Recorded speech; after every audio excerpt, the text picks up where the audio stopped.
കനത്ത മഴയ്ക്കിടയിൽ ജനവാസ മേഖലയിലേക്ക് കടന്നു വന്ന കൂറ്റൻ മുതല നാട്ടുകാരുടെ ഉപദ്രവത്തെ തുടർന്ന് ജീവനും കൊണ്ട് പാഞ്ഞു.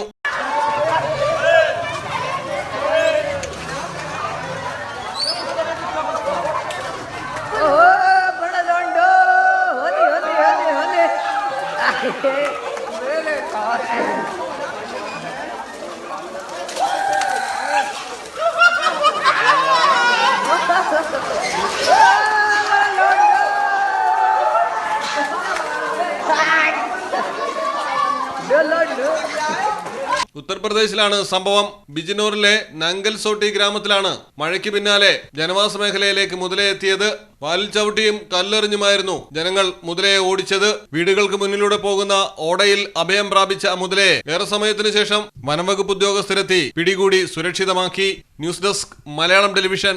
ആലപ്പുഴയിലെ മണ്ണിൽ പടരും കണ്ണൂരിനെ ഉഴുതുമറിക്കും ഓരിച്ചൊരിയണ മഴയായാലും വയനാട്ടിലെ കുളിര് കോരും മഞ്ഞായാലും നാട്ടിലെവിടെയാണേലും കാലാവസ്ഥ എന്താണേലും സിമെന്റ് JSW കോൺക്രീറ്റ് HD തന്നെ. നാട്ടിലെവിടെ?